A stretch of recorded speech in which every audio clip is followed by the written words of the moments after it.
Welcome back to Naptime Sports Talk Podcast. Thank you for tuning in to our latest episode. Enjoy the show. Welcome back to another episode of Naptime Sports Talk Podcast. On today's episode, I'm going to be discussing the Vikings off-season moves thus far into the month of March. March 30th when I'm recording this episode, to be precise. But yeah, sorry for the long layoff. Just very busy here, being a full-time dad and working a full-time job as well. Haven't had as much time lately to hop on and do the podcast. So excited to be back. And my apologies again if you've been waiting for the next episode. And I will try to be catching us up a little bit here going into the NFL draft coming up in April as well. So look for a couple upcoming mocks and things like that. I'll do my best to go over my position rankings and things like that, but that's a lot of front loading before I do an episode. So we will see if I get to that. But if not, we'll definitely do a few mocks and the recap of the draft and things like that. So yeah, so we'll just get started right here. So we're just going to start off with the kind of the beginning stuff of free agency. Before free agency started, Rob Brzezinski did it again, making all that cap space for the Vikings. Ended up clearing over $40 million in cap space to get us out from under the cap. So nice job, Brzezinski, with doing that.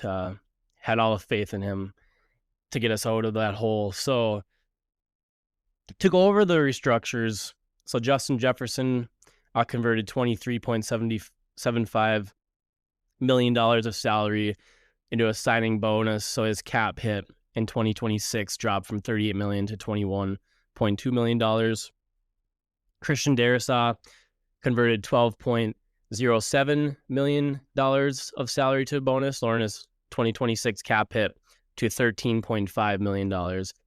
Byron Murphy Jr. restructured his deal to create $11 million in savings immediately. TJ Hawkinson lowered his cap hit by $5 million. But what he ended up doing is this is actually going to be his last year under contract. So it kind of removed that 2027 year. And so TJ Hawkinson could be a free agent after the end of the season. Hopefully he can come back and have a good season for the Vikings. Hasn't been the same since he had that knee injury.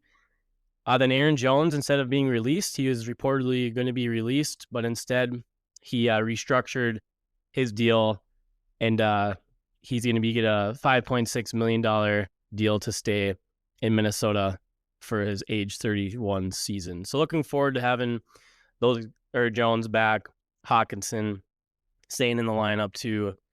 So, yeah, let's move right into the re-signings and then tenders as well. So Eric Wilson's coming back for the Vikes, had a tremendous year for us in B-Flow's defense. He re-signed a 3-year deal for $22.5 million with a $12.5 million guarantee. Taveri Thomas, he's coming back. He was primarily a special teams guy last year for us. Did a nice job on special teams. He re-signed on a 2-year deal, $4.6 million contract. Carson Wentz is coming back. So he's coming back for a 1-year deal to provide some depth behind Murray. And McCarthy, we'll see if Wentz can take over that QB2 role. But like having him back in the quarterback room for sure. And he wanted to stay in Minnesota as he was with us last season. Andrew DePaulo, our long snapper, is returning back on a 1-year, $1.7 million deal. Then we have some tenders. So Ivan Pace Jr. was tendered, so that means he can still be picked up by another team, but they have to offer sheet him, and then we have the chance to either accept it or refuse it. If we refuse, then of course he'll be signed with that other team. But right now, he's still going to be on the Minnesota Vikings roster. Jalen Redmond's coming back. They issued an exclusive rights tender to him. So that'll be nice to have him come back on the interior of the D-line. We'll talk about the depletion there of the D-line with some roster cuts that they did to help save some cap.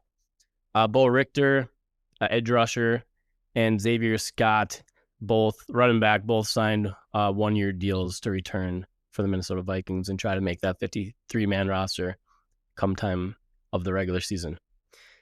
So some new additions that we signed in free agency. there's 4 guys that we ended up signing. Kyler Murray is a big one, signing a 1-year deal to compete. I think he's gonna be the starter. I think we're bringing him to start and not to compete versus McCarthy. So I'm excited to see what Murray can do with KOC's system with the weapons that we have. He's one of the most elusive quarterbacks in the NFL, being able to escape and make plays with his legs. So we will see if he can put it all together here and stay healthy for the season. But I'm excited to see what Kyler Murray can do in the KOC offense. And the nice thing about his contract is he's being paid, he's like $36.8 million, $38.8 million, somewhere in that range from the Arizona Cardinals this year. So we were just able to sign him for the veteran minimum of $1.3 million for the season, which is such a bargain for a 1-year contract. So we'll see if he does well. We'll probably be giving him another contract to stay here in Minnesota. It'll be interesting to see what that amount would be worth. Probably way a lot more than what it is now. And for sure, if he has a solid year, he's going to be making quite a bit of money. But yeah, I'm excited to see what he can do at quarterback, and hopefully McCarthy can continue to develop as well. So the next move, James Pierre, cornerback coming over from the Steelers. He signed a 2-year deal, $8.5 million, $3.7 million guaranteed. I'm excited to have Pierre in the roster here at cornerback position. Just provide some more depth at that position with Byron Murphy, Rodgers, and then now Pierre. So that'll be a nice piece to have there. Ryan Van Denmark, he's coming over from Buffalo Bills. So we ended up offer sheeting him, and the Buffalo Bills declined to match that. So he has some. He's more of kind of like still kind of developing type of tackle. Can play a little swing tackle, play guard, and also go outside, play at that tackle position. But he's an upgrade from what we have right now as backup. So that was a nice pickup. But hopefully we don't need to have him be starting here in the regular season. Hopefully O'Neal and Darisaw can be healthy for the full season. So then Johnny Hecker is coming. He's a punter. He used to punt for the Los Angeles Rams. KOC knew him from when he had his time there. So he's going to come over and punt for us. He is at one point was a Pro Bowl punter, one of the better punters in the NFL. So some departures and retirements. So far, Harrison Smith hasn't decided if he's coming back or not, but we did release him on March 11th. The door's not completely closed. He can still come back and play with us if he wants. That door's open for him. I wouldn't expect Harrison to go anywhere else. I think it's either he plays with the Vikings or he's going to be, in fact, retired. Those big moves here. I guess we'll continue talking about the retirements. I'll get into some of these cuts. But Ryan Kelly, the center, officially retired after 10 NFL seasons. I was wondering if this was going to happen, especially with his concussion history in last year with his 3 concussions. CJ Ham retired as a Viking. Congrats, CJ, on a great career in the NFL. And it's just a joy to watch you over the years. And growing up with you, it was just super, super cool to see your career unfold. And it couldn't have happened to a better guy than a better, just an overall genuine human being. So, yeah. So now we're going to get into some of the cuts here. So Jonathan Allen was cut and Javon Hargrave was cut from the defensive line. So those are 2 big pieces that we were using last year at the defense tackle position. So we will see. We'll see what happens with that. And then Jalen Naylor left and signed a deal with the Las Vegas Raiders. So that was another one. And then also we had Ryan Wright. Yes, Ryan Wright signed a deal with the Saints, so he's gonna be the new punter for the New Orleans Saints. But overall, those were the big moves that we've done so far this off-season. We have the NFL draft will be coming up here in April. We'll see if the Vikes make some more moves at that time. But looking at the draft right now, we're picking 18th, and defensive tackle could be a position. Also safety, there's a couple guys in mind that I have that I like. So we'll see how the draft unfolds. My wish is for Jeremiah Love to fall to 18, but he's not falling to 18. I've had him mocked in the top 5 since early December.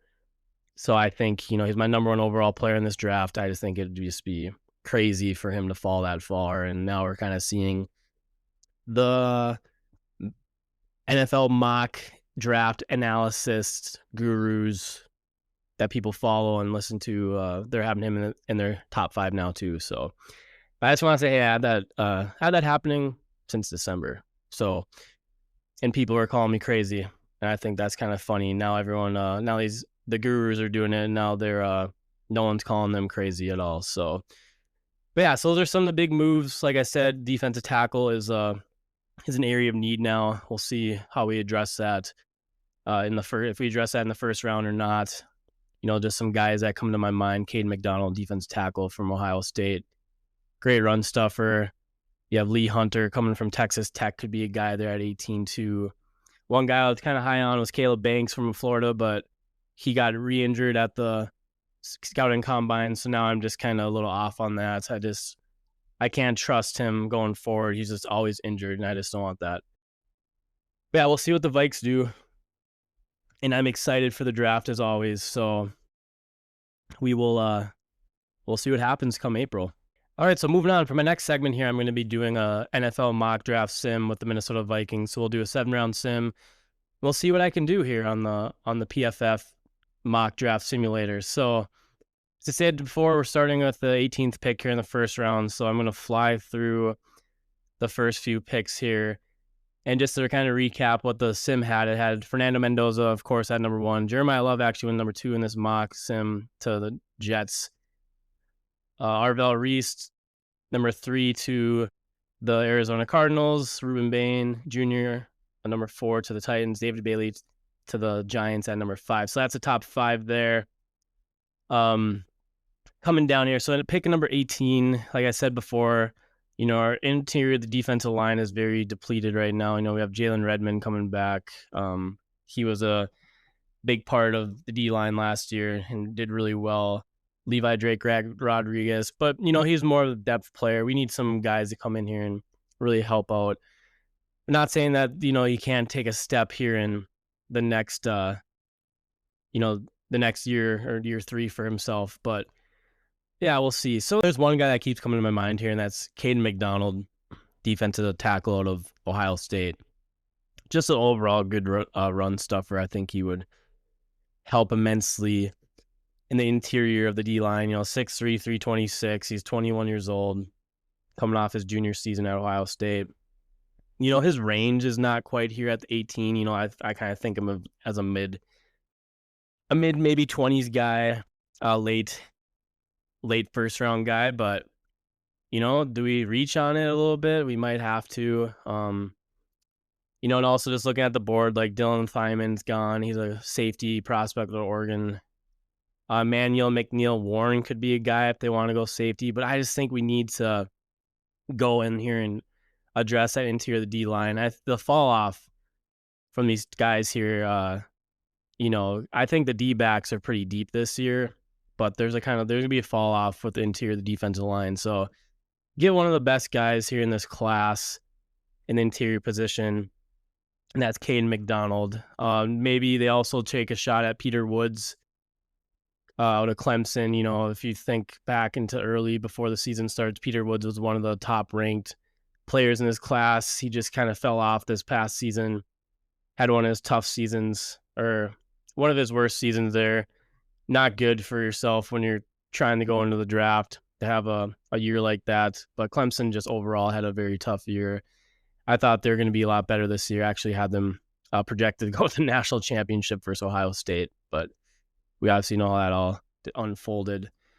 Yeah, so I think, maybe the Vikes would trade back into that mid-tier range and pick up one of these interior the defensive line, but I'm not going to trade back in this scenario. I'm going to stick here at 18 and pick. So I'm going to pick Caden McDonald at 18 out of Ohio State. All right, so moving on to round 2, we're picking at pick 49 in round 2. And when I'm looking at this second round here, running back comes to mind. Emmett Johnson has been reported to take a top 30 visit with us. He's from Minneapolis, Minnesota, out of Nebraska. That would be a really cool pickup. He was one of my top 5 running backs, or he is one of my top 5 running backs in this class. Jadarian Price is a guy too, coming out of Notre Dame. He was a second back behind Jeremiah Love, is another guy that I can kind of think of. If we want to go to running back position, it sounds like the Vikes are pretty heavy on running back here in the first 3 rounds. So it'll be interesting to see what they do. Wide receiver, you could say, could be another one. If we look to add to the wide receiver room, I think we should draft a wide receiver in this draft since the class is pretty deep. Another guy, but he's not in here. You think about the center position. I think we could maybe get a center here in round 3. So what I'm going to do, we already added cornerback. There's not really a safety here right now. If I go to the top here, I was looking kind of AJ Halsey at LSU. He's already gone. So I think if I was the Vikes, I'm going to add to that running back room. And I'm going to take my number 2 guy, and Jadarian Price, he's phenomenal. If he was not behind Jeremiah Love, he probably would have been one of the top running backs in the nation as well. Just overall, just effective. You can put him on kick return if you want, especially in this new kickoff system that we have right now. He'd be an electric player to have. He's got a great acceleration burst, and I just really love him. You're seeing some mocks now, him going in the late first round, some to number 32 at Seattle, which I could see that for sure. So I'm going to take Jadarian Price out of Notre Dame and add him to our running back room. So I really like that. Put him there with Aaron Jones, put him there with Jordan Mason. We know how Aaron Jones has limitations with staying on the field. So, and you know what? Jadarian Price comes in, he gets to learn from one of the best pass blocking running backs in NFL with Aaron Jones. So I would really like that pick. So now we're going on to round 3, pick number 82. And, the center position is one that comes to my mind right here. There's the top centers are really right here. So Connor Lew out of Auburn, he's coming off a knee injury though. Sam Hite out of Kansas State is a guy that is intriguing to me. Jake Slaughter out of Florida. This is their range. Logan Jones, he's one of my favorite offensive linemen in this class. He's a little older. I think he's be like 25 in this draft. But he already has that experience, and he also already has the NFL frame. So something that I really like too. And I think he's going to go a lot higher than people think. I think he's going to go pretty high. But like I said before, he's 25 years old. So I don't know if the Vikes would go that route. But Connor Lew, like I said, he's going to be one of the younger ones. But a player I really like is Sam Hite out of Kansas State. 77.7 block grade, solid in the pass protection. Gave up 0 sacks in his career at Kansas State. 0 quarterback hits. He's allowed 7 hurries last year, and he had one of his highest graded years. So 6'4", 300 pounds. He's a little undersized with the weight, but I like that 6'4" height.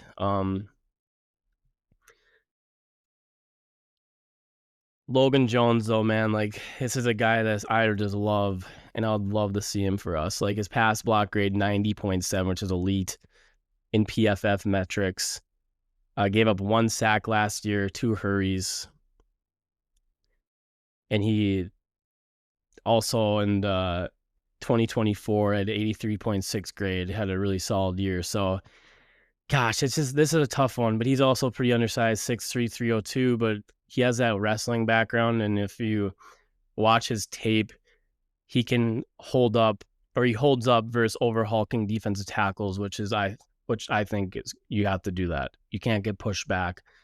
In the NFL, you gotta maintain that solid frame and solid base as offensive lineman. So he rarely gets pushed backwards, which is something I like a lot. I'm going to do it. I'm going to add Logan Jones from Iowa at the center position. So now we're picking again round 3, pick 33 in round 3. Now this, I think we kind of addressed some needs. We addressed defensive tackle, running back, center. Now I'm kind of looking at maybe just going kind of best available a little bit, adding some pieces in different areas. This is what I'm talking about, like the wide receiver position right now, I feel like is something that we could address here in the day 2, especially in round 3. And one guy I really like who would be really solid in the red zone is Malachi Fields out of Notre Dame. He put up a show at the Senior Bowl. So 6'4", 222 senior coming from Notre Dame. He transferred to Notre Dame last year from Virginia. And I just really like, his size there, especially it being a red zone threat. And he would be a really solid wide receiver 3, wide receiver 4 to add to the wide receiver room. So that's what I'm going to do. In actuality, I think he might go higher than this. I think he could be going round 2. We'll see what happens with that. So I'm going to take Malachi Fields, wide receiver out of Notre Dame, with the pick number 97. All right, so now we don't have a 4th round pick, so we move all the way to round 5, pick 23. It's pick 163 in the draft. And this is, again, this is just the kind of parts of the draft where you just got to address guys that you think would fit your system. Maybe throw a couple darts at the board, hopefully you hit on them. This is where we're looking for guys that can maybe develop into future starters, into special team players in year 1. One guy I like a lot, and I think he could fit B-Flow's scheme really nicely, and that's safety Michael Taff out of Texas. So he is 6', 189, senior this year. So he's aged 23 years old, 89.4 coverage grade. He can work on increasing his ability in the run game a little bit. But overall, you look at his alignments here, 88 snaps in the slot, 5 in corner. So he's going to be more of a deep safety, 370 snaps deep, 132 in the box. So this is a guy I like to take here in round 5, especially. Put him with B-Flow, see if B-Flow can develop him. You never know. Like, think of Josh Metellus. We took him in round 7, one of the high IQ players in the NFL. So I like Michael Taff a lot, out of Texas. I'm going to take him here at pick 163. All right, so we're moving on to round 6, pick 15, pick 196 in the draft.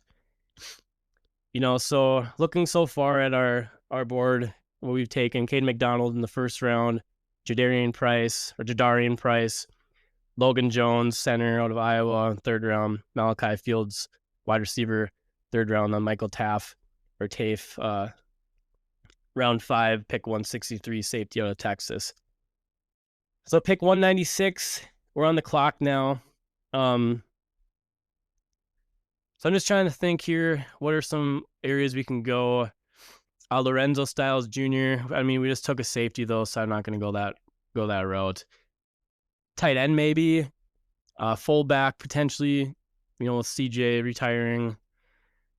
But a guy that I keep coming to mind is Tanner Kuzel out of Houston, tight end. So I like him, see what he can do. 6'7", big size, 250, senior. This past year, he had 74 catches for 727 yards and 6 touchdowns. Just another little chess piece to run in KOC's offense. Maybe you can be our tight end 3, fight for that job. Tight end, sometimes we do like running those 2 tight end sets too, with Hawkinson and Oliver. So I think Kuzel could be a good piece to add, especially if Hawkinson could be going to free agency. Not saying he's going to be up to the caliber of Hawkinson, No, but 87.3 receiving grade this past year. Really solid. Only 2 drops. Yeah, so I think Tanner Kuzil could be a good one. He's not needs a lot of work in the run game, so he's not going to really be out there for rushing plays or nothing like that. Probably more so just another guy you can put out there maybe in the slot, line up out wide if we need to. So I'm going to take him, Tanner Kuzil, out of Houston. Going to pick number, now we're in round 3 or round 7. We have, round 3, we're going backwards. Round 7, we have 3 picks here in round 7. So these are just kind of dart throws. Round 7, trying to hopefully make it a special teams guy, hit on someone. Look for some traits that you like that you can maybe develop. So we're just going to do this. Let's see here. Man, there is this is where you kind of get deep into it. But so let's go here. I'm going to just continue to add settings here, the defensive line position. And this is Devin Eastern out of Minnesota. Minnesota Gopher fans probably recognize that name. He was a long-time starter here for us, especially the past 3 years. So yeah, I'm going to take Devin Eastern on the defensive line, 6'6", 320. See if he can develop into anything there. Next pick, 235 here in round 7. So Riley Nowakowski out of Indiana is a guy that they lined at fullback quite a bit.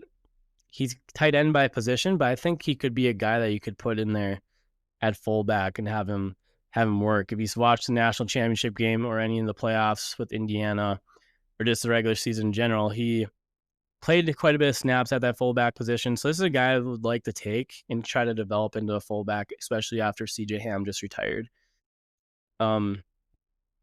So I'm going to take Riley Nowakowski, tight end. Hopefully can kind of switch him to that fullback role too. He can still play tight end, but he can also play that fullback position. So I like that versatility. And now we're at 244. So we are going to go Logan Fano. That's the tackle's brother out of Houston, or out of Utah. Fano. He's Spencer Fano. He's supposed to go round 1. Let's see here. Man, there's so many like quarterbacks here. I don't really need to do that though. Jalen Daniel, Taylor Green. Really interested to see what he does. He's such a freak. 6'6", 235. He's got a cannon, can run too. Cole Payton out of NDSU. He was really solid last year for them. But you know what? I'm going to take a cornerback, Devontae Smith out of Notre Dame. 5'11", 195. Transferred to Notre Dame out of Alabama this past season and started on our defense. So yeah, he's can play in the slot. He primarily played in the slot in college. So let's take him, see if B-Flow can do anything with him. So that wraps up our mock sim. So we have, just to run through it again, Caden McDonald, round 1. Jadarian Price, round 2. Logan Jones, center, out of Iowa, round 3. Malachi Fields, wide receiver, round 3, out of Notre Dame. Michael Tafe, round 5, out of Texas, a safety. Tanner Kuzil, round 6, out of Houston.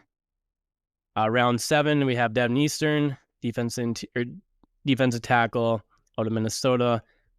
Riley Nowakowski, tight end, out of Indiana. Devontae Smith, cornerback, out of Notre Dame.